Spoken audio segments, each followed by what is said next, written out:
Good morning, everybody, and welcome to Crew Inland Empire Coffee Break. I'm NoRhett Walls, president of Crew Inland Empire. Today, we are going to have a chat with our silver affiliate sponsor, Steve Wiens from Advantage Painting. I'm going to give you a little background about Steve. So Steve is the vice president of sales and marketing for Advantage Painting Solutions. He has been working in the multifamily, apartment, commercial, and industrial property management industry here in Southern California for the past 22 years. He began his career in the painting industry as a property services representative for one of the world's largest paint manufacturers. His main role as a property services rep was assisting property management companies with every aspect of their painting projects. Those responsibilities included providing written paint specifications, conducting contractor job walks, providing written warranties, on-site job inspections, and color imaging. Steve has won the 2012 CAA AAIGE Industry Partner Vendor of the Year and was the chairman of the CAA South Coast and CAA AAGIE golf tournaments for many years. So we welcome Steve Wiens. Thank you for joining us today. Well, thank you for having me. We appreciate what all of our sponsors do for our chapter of Crew Inland Empire, and we thank you for your continued support to our chapter. You have done so many things for us with our foundation dinner, being our sponsor for our Sin Wagon, which was a big hit last year, and we're still really on the fence about whether or not we need you to do another one of those this year because our vendor where we have our event at the Fairplex they're still waiting to get final clarification if they're going to be allowed to host us again this year. So we're still kind of up in the air with that. So I just wanted to have a little chat with you today to let everyone in our chapter and those joining us understand a little bit about what you do and Advantage Painting. So the first thing I want to know is what is CAA and AAGIE stand for? Because that was a lot of letters and I'd have no clue what that is. It is a lot.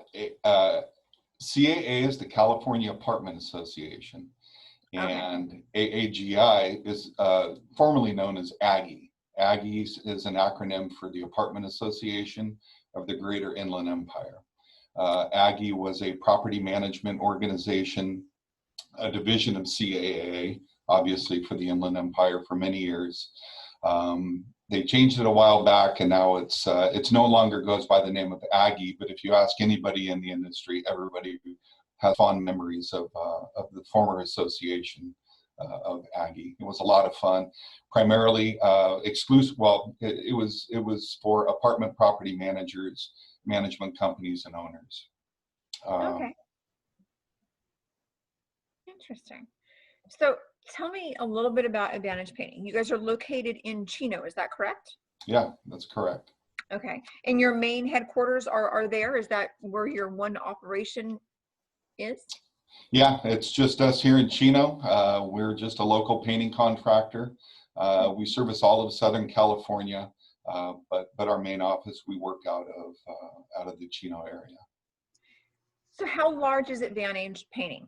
And before in the past, I think I'd read that you were the fastest growing commercial painting company. Is that accurate? Or so talk to me about that. Since we opened up our doors in 2015, we were deemed the fastest growing commercial painting contractor in Southern California.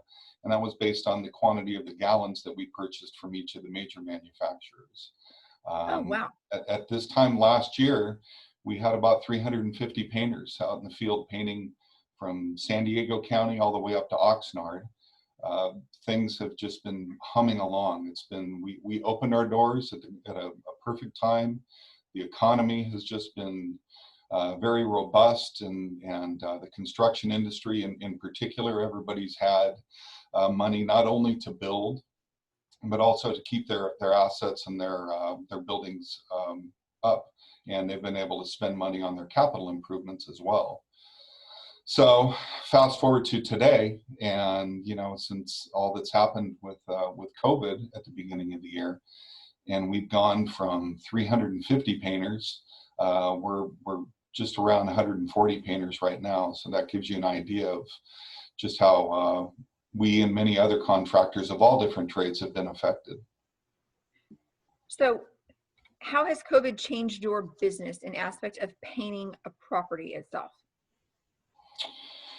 Well, the biggest change has definitely been, at the from an operational standpoint.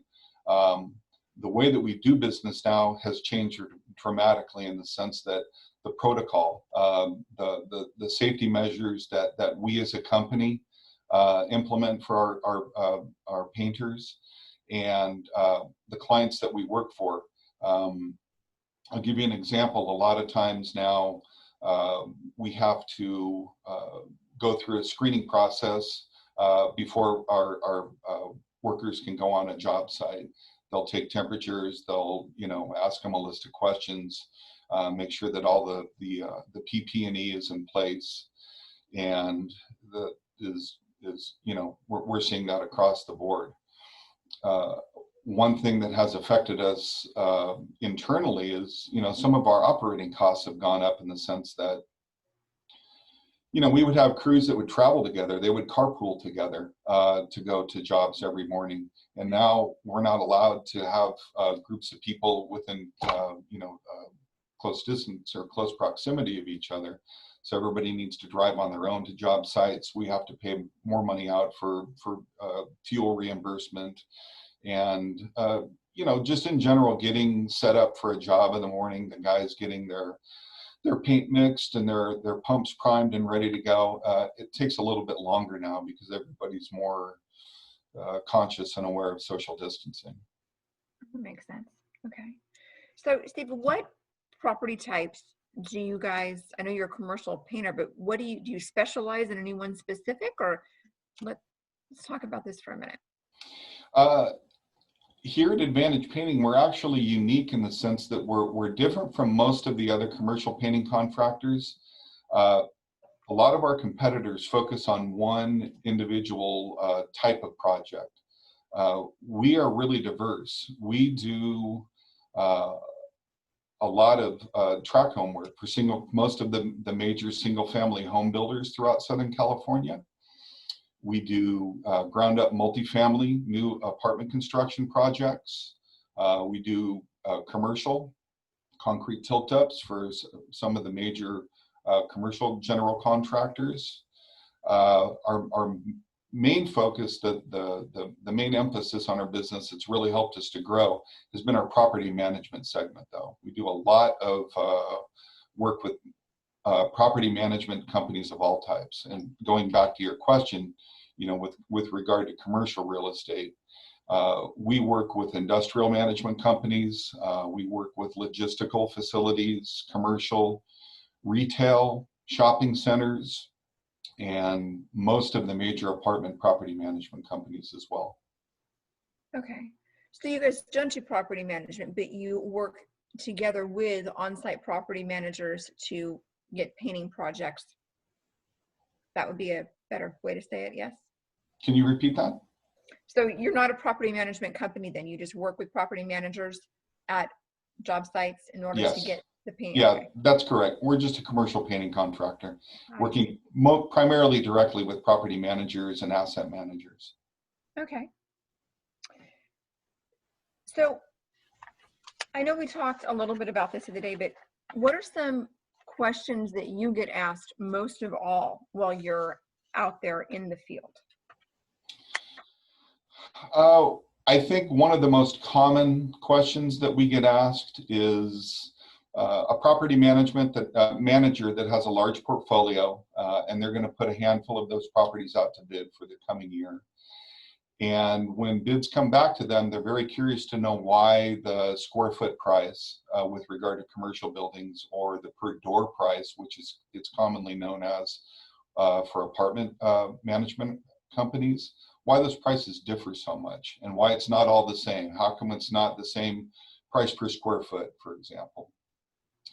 And that's a really good question. But there are a lot of different factors that go into each and every different building type. For example, on a commercial building, for an industrial building, for example, it's not just four walls that are 30 to 40 feet high that are flat surfaces. Once you get around to the front side, there are window mullions. There are truck doors, for example. There are some companies want to include accent panels or multicolored color schemes on their facilities. Well, all those things factor in, and you know, if it's one wall that's 200,000 square feet long and it's one solid color, well, that's you know, going to be your lowest per square foot price. But if you start getting into multiple colors and accent stripes, things like that, that's going to drive the cost up because it's going to be more labor to mask and go back. Another factor that weighs in are the common area items. And what I mean by that are a lot of the industrial sites will have site walls, for example, and they'll have hundreds of thousands of square feet of site walls around the perimeter of their buildings that have to be painted, where the building that manager is putting out to bid across the street or in another city doesn't have that. Perimeter wrought iron, the number of light poles and bollards and all those different things factor into pricing. With regard to apartment communities, you know, painting a 2-story garden style walk-up type apartment, the per door price typically is going to be within a few $100s of themselves. But if you get into larger, like 5-6 story podium style, and you have to factor in the price for scaffolding in some situations, or lifts and booms that are being used around the perimeter of those buildings, all those things weigh into the overall cost. That's very interesting. And I love that question because it explains so much about what you do and how it works. And you would think that it just would be one flat cost per square foot, but until you really explain it a little bit there, you understand why there is a price variance and the need for it as well. Right. Definitely. Mm-hmm. So on a new construction build, when's the best time to contact your company to bring you into the process? New construction, those are a little different than an existing CapEx repaint, in the sense that any contractor, regardless of what the project is, whether it's a concrete tilt-up, whether it's a multifamily, or let's say it's a shopping center, all of those will be sent out as an RFP or request for proposal that will be sent out for all the different trades.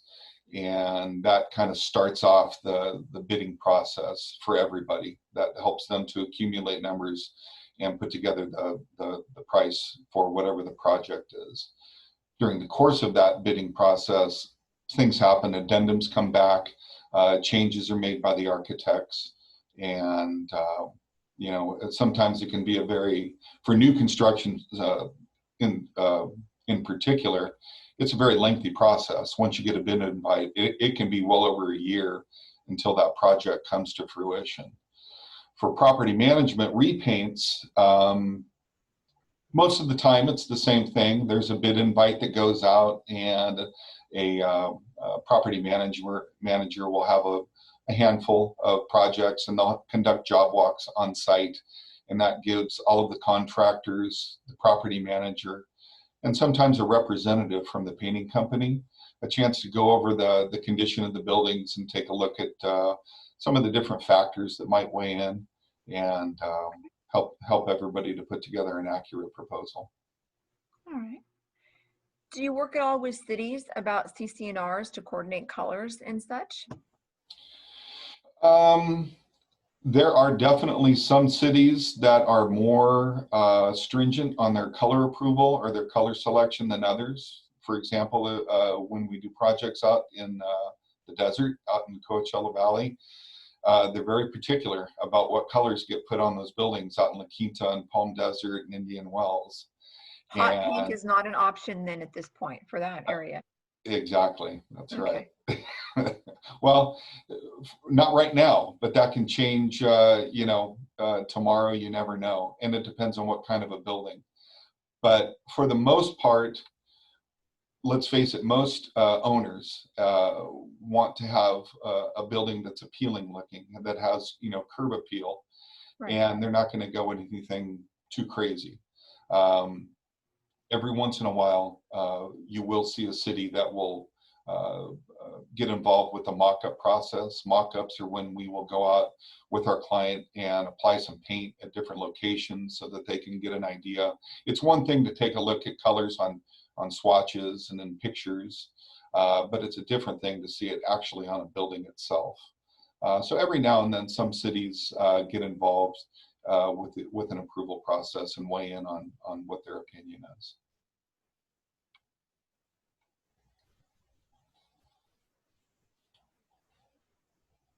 NoRhett, you're on mute.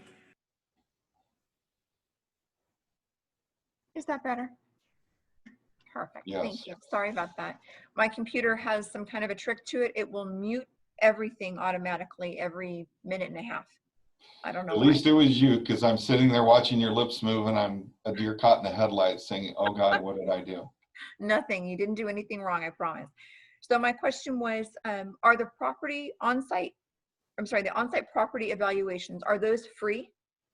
Yeah, absolutely. We think it's extremely important for a property manager to get a very sound, solid scope of work and paint specifications, because, and it's actually surprising how many major prominent companies will just call up and simply say, can you give me a price to paint this building, with no direction or no instruction or no guidance.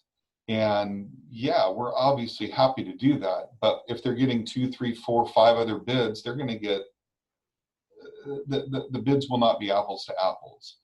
So we love to go out, knowing full well that a property will be sent out to bid, on a normal, typical bid process with other painting contractors. We love to be able to go out to give a written paint specification and go over the scope of work so that we can get that in writing, and then they can hand that document out to the other contractors. So it really helps to minimize the frustration at their end, knowing that they are getting bids that all line up and they're not all over the place. Okay. So you look for everything on your preliminary site visit, anything that could be a hindrance for your job then, for what you guys are going to be doing. So you pretty much kind of do a property evaluation in one way. Would you say that? Yeah, definitely. That's one of the beauty of the job walk with multiple painting contractors, and especially a representative from one of the from one of the manufacturers, is it's a chance to evaluate each facility and take a look at what the conditions are. Because going back to the per square foot price and why it differs, many of the property owners, not just paint, but roofing and paving and all of the other major capital projects that go in, they do a good job and they're very responsible with maintaining those buildings. Every now and then you'll get a property that has kind of fallen by the wayside, or they haven't had money in the budget, and some of these job walks will help to identify issues that paint won't correct. For example, water damage. It's a chance to take a look and see if there's any irrigation issues that are causing water damage on certain portions of the building. Or if there's panel joints on a large industrial building or a tilt-up. Sometimes with weathering and years that have gone by, the panel joints will erode and cause water intrusion that can cause leaks and major issues on the inside of the building. You can take a look at some paint that are conditions that cause paint to oxidize or fade more quickly than others. So yeah, the on-site preliminary job walk really helps to bring to attention a lot of the issues and neglect that certain buildings have that's not related to paint. Okay. And do you have the same crew for, I know you have multiple painters, but is it the same crew is able to do every job, or do you have only specific crews that only do apartments or single family residence, or how does that work? That's actually a really good question. You would think that paint is paint, and for the most part, you can plug one painter in on a track home that's being built, and that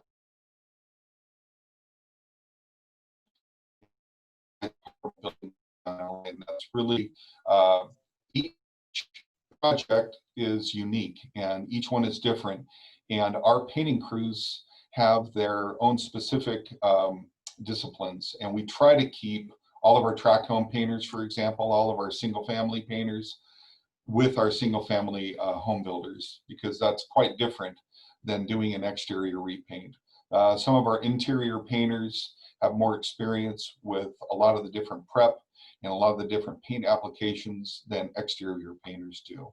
Some, yeah, you can get away with it, but typically new construction will stay with our new construction projects, and property management painting, repainting, will stick with those projects. Okay, very interesting. So you sold commercial paint for a number of years. I did. Are all paints the same, or is the one better than the other? How do you know what you're looking at and what you choose when you go to the store to buy paint? Just an average person like myself, I'm not painting a commercial building, but if I want to paint my house, how do I know what the best is? Yes, that right there, I should have mentioned in your earlier previous question. That's probably the most common question that I get asked from anybody. Now, and honestly, it's helpful for me to come from the manufacturer side. Obviously, when I was working for that manufacturer and I was selling my product, I would tell everybody, of course, that mine was the best and why. But the honest answer is that everybody, all of the major paint manufacturers, make good quality paint that sticks to any surface, that is going to last a long time. The important thing is to remember that each paint manufacturer makes a good, a better, and a best level of quality of paint. And it's extremely important to compare those levels of paint to make sure that you're comparing, apples to apples again. Everybody makes good paint. Some companies do have better specialty products, for example. Other companies might have a different type of a primer. But the actual everyday, the interior flat or the exterior flats and the semi-gloss paints, great. And we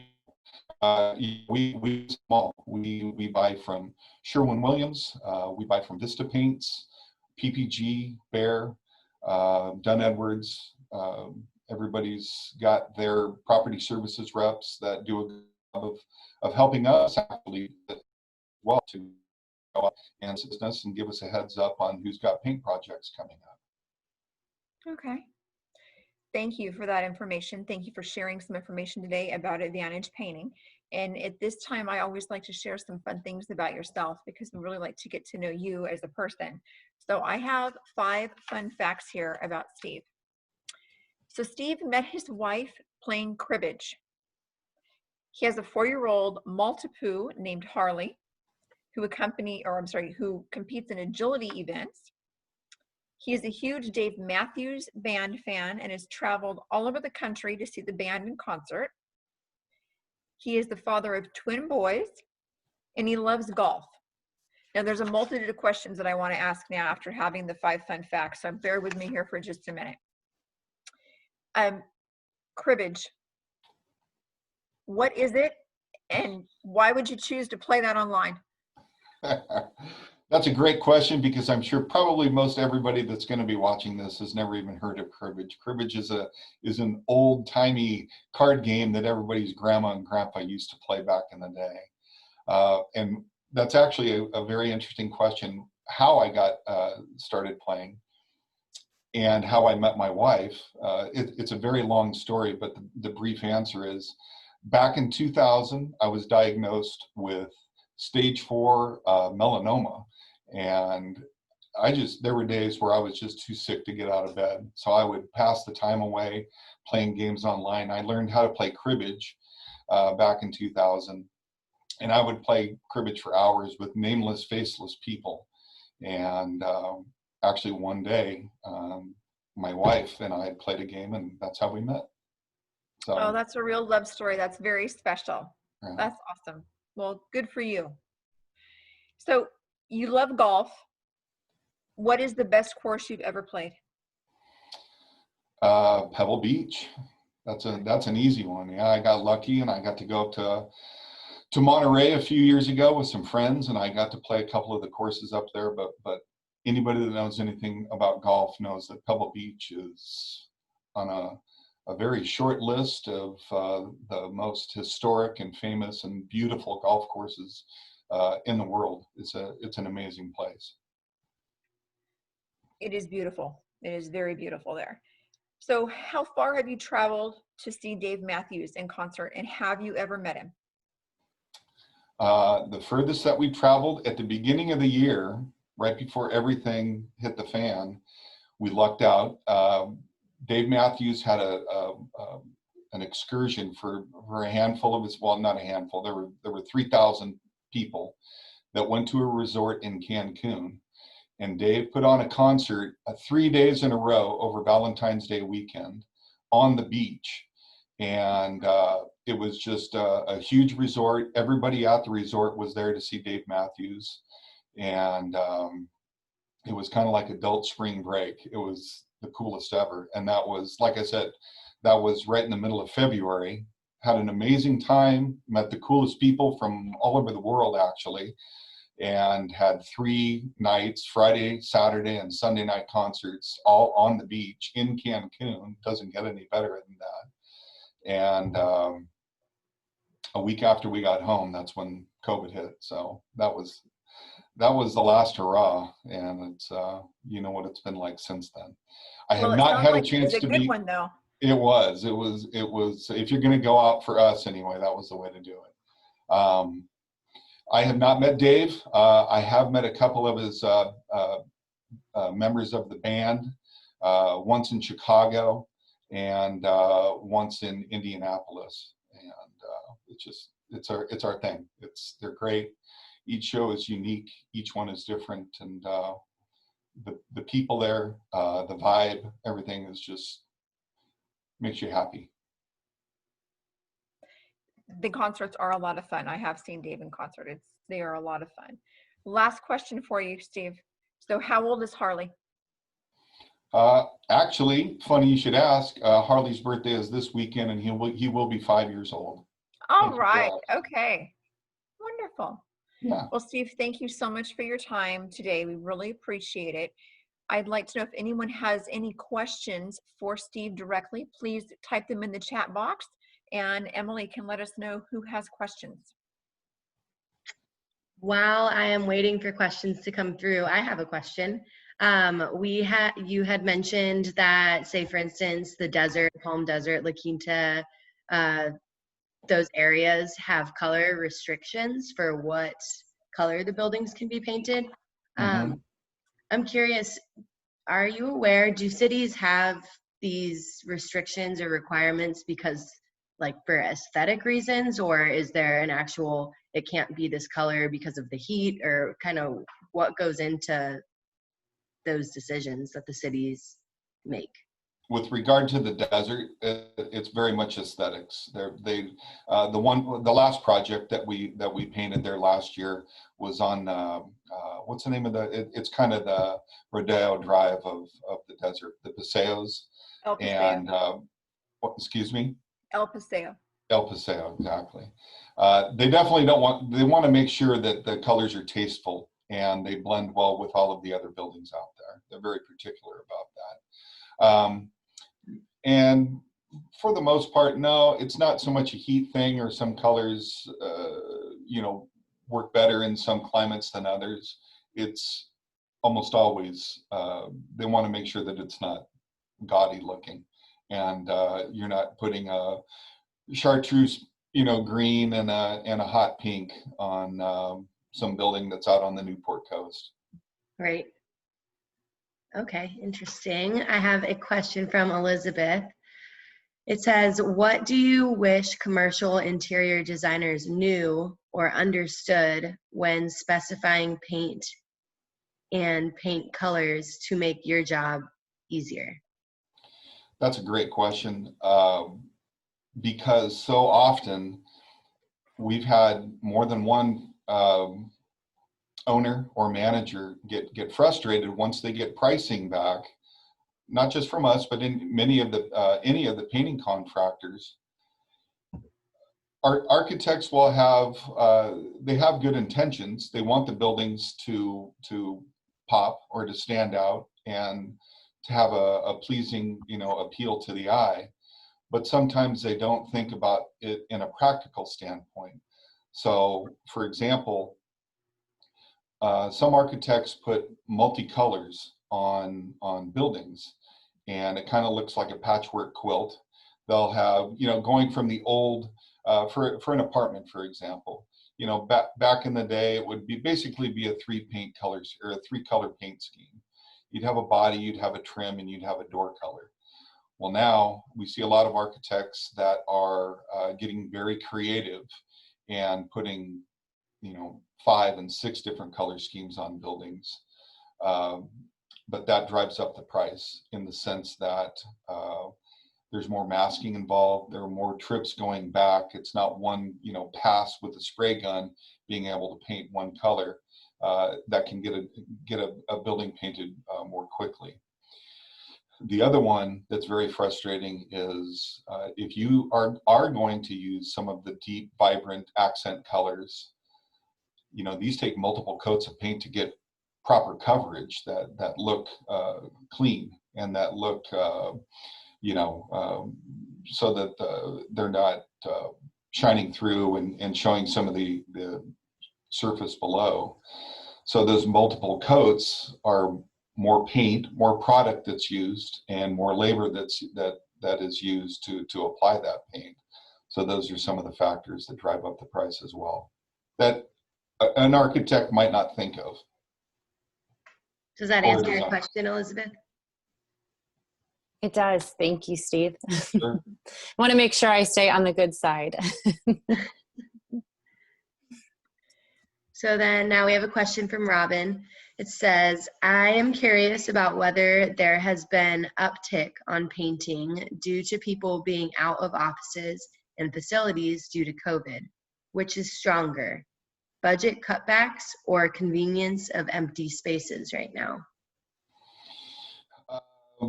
Budget cutbacks has been the most prevalent condition that we have seen, especially with retail, shopping centers, businesses not being able to work, rents not coming in, property owners don't have that income, so therefore they don't have the money to do what they consider improvements.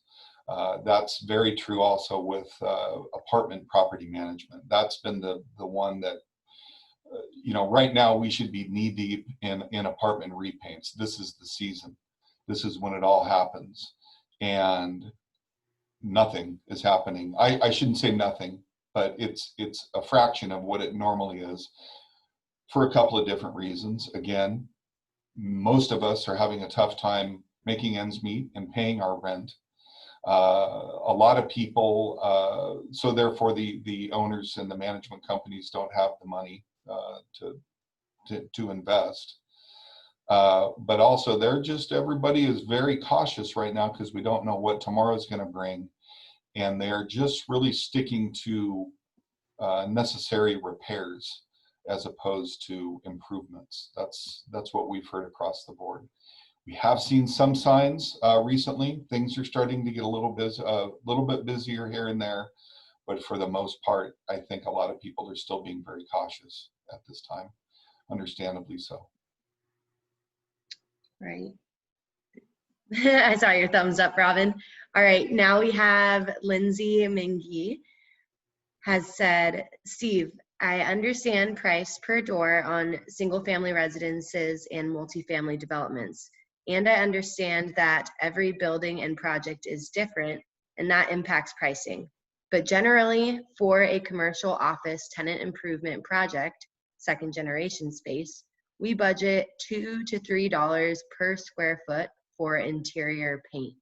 Has COVID impacted that pricing? Should I be advising my owners to revise their tenant improvement assumptions accordingly? Lindsay, maybe I should have clarified when I was talking about the pricing. You're absolutely right. What I had mentioned before was all related to exterior. I kind of had exterior on the brain when I was thinking of answering that question. Interior pricing, for the most part, is fairly consistent, and you can get a good, solid, consistent per square foot price, and your budget prices are right there. That's a realistic number. The only thing that might drive interior square foot prices up or down, again, accent color, accent walls, sometimes that'll go up a little bit. Sheen is a big thing. If you go with a flat paint, costs more. Flat paint is easier to apply. Most of the times you can get by good coverage with one coat. Semi-gloss or eggshell, which is very popular for interiors, those require multiple coats, so that could drive up the price also. I'm sorry, Emily, what was her second part of that question? It sounds like she would like to know if COVID has impacted the pricing and if she should be advising for the tenant improvement assumptions, if that should be changing at all now. Yeah, with regard to interiors, no. I have not personally seen any changes or any effect for budget pricing for interiors. Okay. If anything, a lot of us are getting maybe a little more aggressive right now because we need some work. So you might get better pricing. Okay. And now Lindsay has asked, how can we commercial real estate brokers help you make connections and grow your business? Make introductions to property managers and asset managers? How about introductions to other brokers? Is that effective for you? Absolutely. Yes, definitely. I think that especially now, you know, I'm so grateful to have the opportunity to come on the webinar here with Crew, and Crew has done an outstanding job of helping the sponsors and the people to stay connected during these times. We just don't have the events to go out to. That normally that's what we do. You know, we have a luncheon, we have an event, and that's our opportunity to go out and network and mingle and meet and connect. And those opportunities are just non-existent these days. So we have been very fortunate that we've had some of our really good relationships that have been kind enough to refer us to some of their colleagues at other management companies or other brokers that haven't used our services and have done a very good job of being aware of how everybody's affected, whether it's on either side of the fence, from a vendor or a contractor standpoint to an owner or a manager's side of things. We're all affected, and we're all doing the best that we can to stay afloat. Right. Now, I noticed previously when you were making your introduction or talking about kind of just what Advantage Painting Solutions is all about, you stated that you all differentiate yourselves in the market by not focusing only on one asset class, right? How else can you differentiate? You said that when an ownership or a property manager takes bids for a painting job, they're not always apples to apples. So how do you differentiate yourself on bids? You would think that those prices would kind of be locked in. So I'm curious. You would. One of the things that some of the feedback that we've received from all of our clients is how impressed they are with the detail. Unfortunately, some of our proposals can be 2, 3, 4 pages long with a lot of different lines, but it's, the devil's in the details, and it's extremely important to read through those just like you would any contract, to read what's included, and more importantly, what's excluded, what we don't plan on painting. So I think the attention to detail from the beginning stages, from the bidding process, our proposals are very clear, they're very concise, you know exactly what is and what is not included in the price. And every now and then we recommend giving alternates, because you might not want to have vibrant accent colors, for example. But if you do choose to, we'll give you an alternate price just so that you can budget and see what you would like to do. That is, for the most part, from the sales side, that's kind of what helps us to stand out. Again, we are different than many of the other painting contractors because we do a lot of different things. A lot of our competitors just focus on one discipline and will only do track home painting, or will only do industrial buildings or retail. And that's one of the things I'm proud of that sets us apart from everyone else. I couldn't agree more. The devil is definitely in the detail. Might take longer, but worth the wait. Yes. Lindsay did just sign off, so she sent a message to everybody. So I was about to read it out loud, but I realized it went to everyone. So you might want to check that out in the chat, Steve, before you sign off. So I think she did want to make a point there. She said, Steve, that she loved the detail and that many of her owners would rather have a detailed pricing that justifies the cost instead of a lowball order that ends up costing twice as much or is only half as good. Yeah. So I think that's good feedback for you guys, because then it really helps you understand sometimes what someone may want. And it's hard to ask someone that right at first. You know, say we could be the lowest offer that you get, but on the back end, you're going to end up paying more because all the little extras that you're going to want to add into it are going to wind up costing double, instead of having us just give you the right price from the beginning. Yes. You know, Lindsay's company is one of those that I praised earlier for doing the right thing. They do a great job of having a clearly defined scope of work, telling everybody exactly what paint, what type of paint that they want priced out for their building. So for the most part, everything is on a level playing field across the board. It's so surprising how many people, like I said earlier, just give me a price. And so, of course, we have to give a price the way that we would paint it as if it was our own. And it's very frustrating and disheartening to know that we've lost a bid because somebody came in and lowballed, only to follow up with that manager after the project's over or a year or so later, and they say, man, I don't know what I was thinking. The paint hasn't held up, you know, and they regret their decision. Understood. Steve, thank you so much for your time today, for sharing everything with us. We've enjoyed getting to know you and learning about what is best for Advantage Painting and how we can help send business your way. We thank everyone for joining us today for Crew Inland Empire Coffee Break. Be sure to check out our website for our upcoming events. Everybody have a wonderful day. Thank you.